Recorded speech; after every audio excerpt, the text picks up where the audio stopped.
Charles Elwood Chuck Yeager is a retired brigadier general in the United States Air Force and record-setting test pilot. In 1947, he became the first pilot confirmed to have traveled faster than sound. Yeager's career began in World War II as a private in the United States Army Air Forces. After serving as an aircraft mechanic, in September 1942 he entered enlisted pilot training and upon graduation was promoted to the rank of flight officer and became a North American P-51 Mustang fighter pilot. After the war, Yeager became a test pilot of many types of aircraft, including experimental rocket-powered aircraft. As the first human to break the sound barrier, on October 14, 1947, he flew the experimental Bell X-1 at Mach 1 at an altitude of 45,000 ft. Although Scott Crossfield was the first to fly faster than Mach 2 in 1953, Yeager shortly thereafter set a new record of Mach 2.44.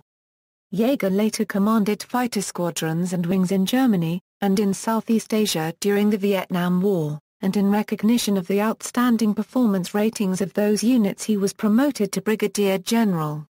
Yeager's flying career spans more than 60 years and has taken him to every corner of the globe, including the Soviet Union during the height of the Cold War. In the 1980s, he was prominently featured in Tom Wolfe's book The Right Stuff and in its 1983 film adaptation. Early life: Yeager was born to farming parents Susie May and Albert Hal Yeager in Myra, West Virginia, and graduated from high school in Hamlin, West Virginia, in June 1941. He had two brothers, Roy and Hal, Jr., and two sisters, Doris Ann and Pansy Lee. His first experience with the military was as a teen at the Citizens Military Training Camp at Fort Benjamin Harrison, Indianapolis, Indiana, during the summers of 1939 and 1940. On February 26, 1945, Yeager married Glenys Dickhouse, and the couple had 4 children. Glenys Yeager died in 1990. The name Yeager is an anglicized form of the German name ๊jeɪɡər or Yeager. He is the uncle of former baseball catcher Steve Yeager. Career: World War II, Yeager enlisted as a private in the U.S. Army Air Forces on September 12, 1941, and became an aircraft mechanic at George Air Force Base, Victorville, California. At enlistment, Yeager was not eligible for flight training because of his age and educational background, but the entry of the U.S. into World War II less than 2 months later, prompted the USAAF to alter its recruiting standards. Blessed with unusually sharp vision, which once enabled him to shoot a deer at 600 yards, Yeager displayed natural talent as a pilot and was accepted for flight training. He received his wings and a promotion to flight officer at Luke Field, Arizona, where he graduated from Class 43C on March 10, 1943. Assigned to the 357th Fighter Group at Tonopah, Nevada, he initially trained as a fighter pilot, flying Bell P-39 ๊jeɪɡers, and went overseas with the group on November 23, 1943.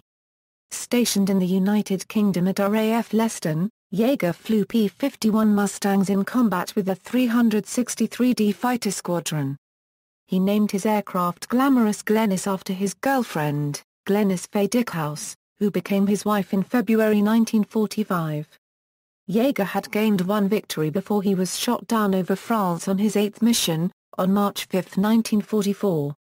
He escaped to Spain on March 30 with the help of the Maquis and returned to England on May 15, 1944. During his stay with the Maquis, Yeager assisted the guerrillas in duties that did not involve direct combat, although he did help to construct bombs for the group, a skill that he had learned from his father.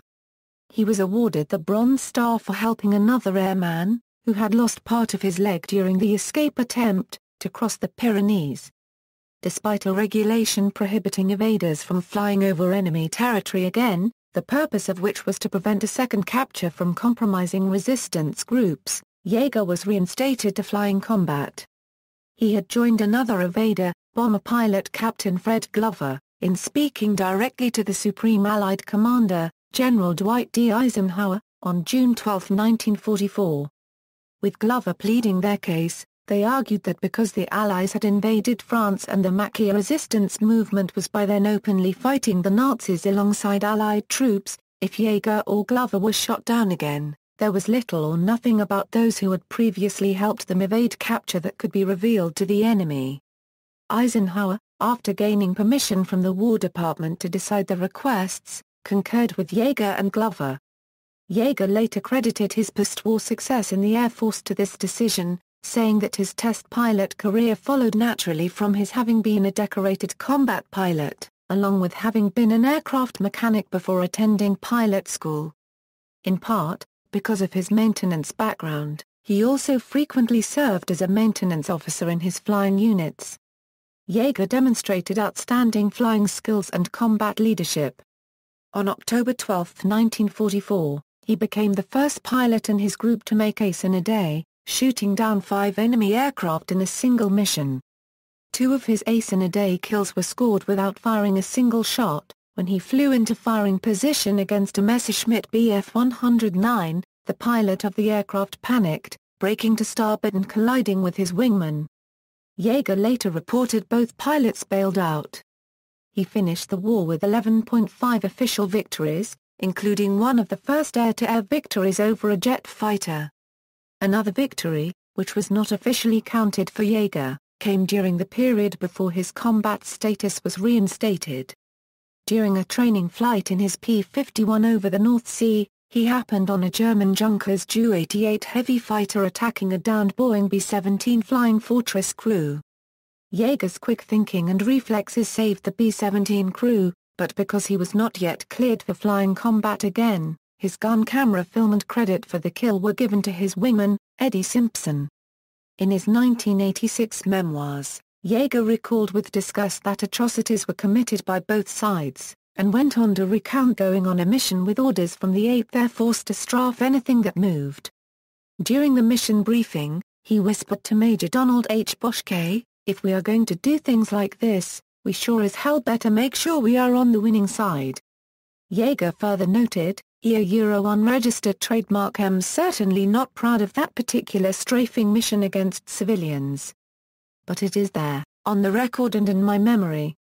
Yeager was commissioned a second lieutenant while at Leston, and was promoted to captain before the end of his tour. He flew his 61st and final mission on January 15, 1945, and returned to the United States in early February. As an evader, he received his choice of assignments and, because his new wife was pregnant, chose Wright Field to be near his home in West Virginia. His high number of flight hours and maintenance experience qualified him to become a functional test pilot of repaired aircraft, which brought him under the command of Colonel Albert Boyd, head of the Aeronautical Systems Flight Test Division. Post-World War II, test pilot, breaking the sound barrier. Yeager remained in the Air Force after the war, becoming a test pilot at Muroc Army Airfield. After Bell aircraft test pilot Slick Goodland demanded $150,000 to break the sound barrier, the USAAF selected Yeager to fly the rocket-powered Bell XS-1 in an NACA program to research high-speed flight. Such was the difficulty in this task that the answer to many of the inherent challenges were along the lines of Yeager better have paid up insurance. 2 nights before the scheduled date for the flight, Yeager broke 2 ribs falling from a horse. He was so afraid of being removed from the mission that he went to a veterinarian in a nearby town for treatment and told only his wife, as well as friend and fellow project pilot Jack Ridley about the accident. On the day of the flight, Yeager was in such pain that he could not seal the X-1's hatch by himself. Ridley rigged up a device, using the end of a broom handle as an extra lever, to allow Yeager to seal the hatch of the X-1. Yeager broke the sound barrier on October 14, 1947, flying the X-1 at Mach 1.07 at an altitude of 45,000 ft. Yeager was awarded the Mackay and Collier trophies in 1948 for his Mach transcending flight, and the Harmon International Trophy in 1954. The X-1 he flew that day was later put on permanent display at the Smithsonian Institution's National Air and Space Museum. Yeager went on to break many other speed and altitude records. He was also one of the first American pilots to fly a MiG-15, after its pilot defected to South Korea. Returning to Muroc, during the latter half of 1953, Yeager was involved with the USAF team that was working on the X-1A, an aircraft designed to surpass Mach 2 in level flight. That year, he flew a chase aircraft for the civilian pilot Jackie Cochran, a close friend, as she became the first woman to fly faster than sound. On November 20, 1953, the U.S. Navy program involving the D-558-2 Skyrocket and its pilot, Scott Crossfield, became the first team to reach twice the speed of sound. After they were bested, Ridley and Yeager decided to beat rival Crossfield's speed record in a series of test flights that they dubbed Operation NACA Weep. Not only did they beat Crossfield, but they did it in time to spoil a celebration planned for the 50th anniversary of flight in which Crossfield was to be called the fastest man alive. The Ridley-Yeager USAF team achieved Mach 2.44 on December 12, 1953. Shortly after reaching Mach 2.44, Yeager experienced a loss of aerodynamic control of the X-1A due to inertia coupling at approximately 80,000 ft. With the aircraft simultaneously rolling, pitching, and yawing out of the sky, Yeager dropped 51,000 feet in 51 seconds before regaining control of the aircraft at approximately 29,000 feet. He was able to land the aircraft without further incident. Military Command. Yeager was foremost a fighter pilot and held several squadron and wing commands. From May 1955 to July 1957 he commanded the F-86H Sabre-equipped 417th Fighter Bomber Squadron at Hahn AB, Germany, and Toul-Rosiers Air Base, France. And from 1957 to 1960 the F-100D Super Sabre-equipped 1st Fighter Day Squadron at George Air Force Base, California, and Mora Cubeden Air Base, Spain. Now a full colonel in 1962. After completion of a year's studies at the Air War College, Yeager became the first commandant of the USAF Aerospace Research Pilot School, which produced astronauts for NASA and the USAF, after its redesignation from the USAF Flight Test Pilot School. Between December 1963 and January 1964, Yeager completed 5 flights in the NASA M2F1 lifting body. An accident during a test flight in one of the school's NF-104s put an end to his record attempts.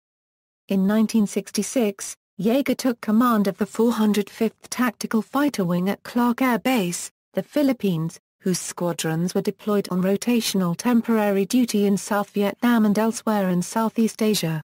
There he accrued another 414 hours of combat time in 127 missions, mostly in a Martin B-57 Canberra light bomber. In February 1968, Yeager was assigned command of the 4th Tactical Fighter Wing at Seymour Johnson Air Force Base, North Carolina, and led the McDonnell Douglas F-4 Phantom II wing in South Korea during the Pueblo Crisis. On June 22, 1969, Yeager was promoted to Brigadier General, and was assigned in July as the Vice Commander of the 17th Air Force. From 1971 to 1973, at the behest of Ambassador Joe Farland, Yeager was assigned to Pakistan to advise the Pakistan Air Force. During the Indo-Pakistan War, Yeager reputedly provided an assessment that the Pakistani Army would be in New Delhi within a week. Post-retirement career. On March 1, 1975, following assignments in Germany and Pakistan, Yeager retired from the Air Force at Norton Air Force Base, although he continued to occasionally fly for the USAF and NASA as a consulting test pilot at Edwards AFB. Yeager made a cameo appearance in the movie The Right Stuff. He played Fred, a bartender at Pancho's Place, which was most appropriate, as Yeager said, "If all the hours were ever totaled, I reckon I spent more time at her place than in a cockpit over those years." His own role in the movie was played by Sam Shepard. For several years in the 1980s, Yeager was connected to General Motors, serving as the public face of AC Delco, the company's automotive parts division. In 1986, Yeager was invited to drive the Chevrolet Corvette pace car for the 70th running of the Indianapolis 500. In 1988, Yeager was again invited to drive the pace car, this time at the wheel of an Oldsmobile Cutlass Supreme. In 1986, President Reagan appointed Yeager to the Rogers Commission that investigated the explosion of the Space Shuttle Challenger. In the late 1980s and early 1990s, Yeager set a number of light, general aircraft performance records for speed, range, and endurance. Most notable were flights conducted on behalf of Piper aircraft. On one such flight, Yeager performed an emergency landing as a result of fuel exhaustion. On another, he piloted Piper's turboprop Cheyenne 400 LS to a time-to-height record, floor 350 in 16 minutes, exceeding the climb performance of a Boeing 737 at gross weight. Yeager is fully retired from military test flying, after having maintained that status for 3 decades after his official retirement from the Air Force. On October 14, 1997, on the 50th anniversary of his historic flight past Mach 1, he flew a new glamorous Glennis III, an F-15D Eagle, past Mach 1. The chase plane for the flight was an F-16 Fighting Falcon piloted by Bob Hoover, a legendary airshow pilot who had been Yeager's wingman for the first supersonic flight. This was Yeager's last official flight with the U.S. Air Force. At the end of his speech to the crowd, Yeager concluded, "All that I am, I owe to the Air Force." Later that month, he was the recipient of the Tony Jannus Award for his achievements. On October 14, 2012, on the 65th anniversary of breaking the sound barrier, Yeager did it again in a McDonnell Douglas F-15 Eagle, out of Nellis Air Force Base at the age of 89. Awards and decorations. In December 1975, the U.S. Congress awarded Yeager a silver medal equivalent to a non-combat Medal of Honor for contributing immeasurably to aerospace science by risking his life in piloting the XS-1 research airplane faster than the speed of sound on October 14, 1947. President Gerald Ford presented the medal to Yeager in a ceremony at the White House on December 8, 1976. Yeager, who never attended college and was often modest about his background, is considered by some to be one of the greatest pilots of all time.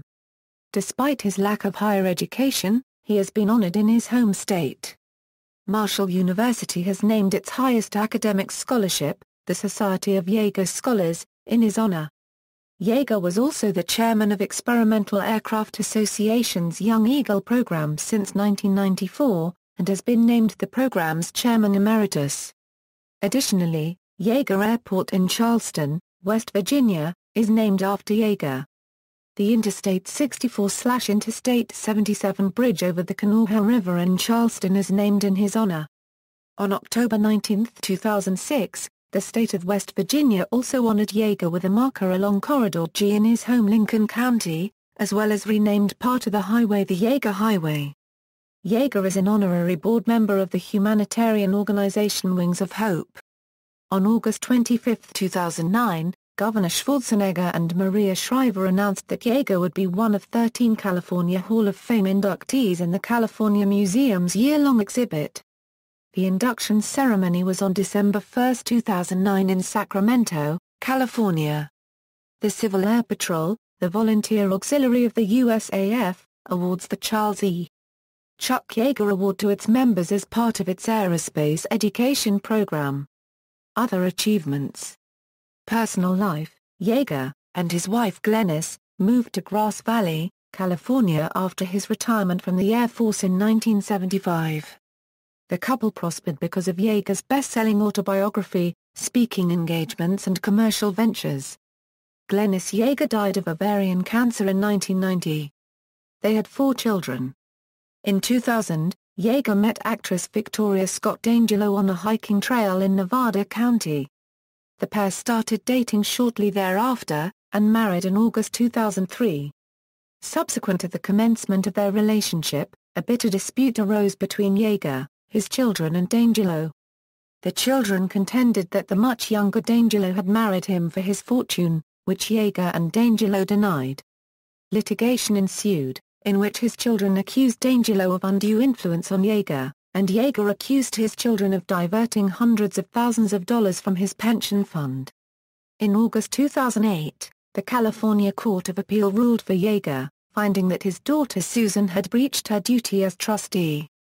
Yeager, with his wife, currently lives in Penn Valley, California, the location of the General Chuck Yeager Foundation, which supports programs that teach the ideals by which General Yeager has lived. See also, List of firsts in aviation, Chuck Yeager's Advanced Flight Trainer, Chuck Yeager's Air Combat, References, Notes. Citations. Bibliography. External links, Official website, Academy of Achievement Profile, Chuck Yeager and the Sound Barrier, Fan website and original Yeager website, Charles E. Yeager on the NASA website. Biographical sketch at the Wayback Machine, The Crash of Yeager's NF-104, Did an XP-86 beat Yeager to the punch?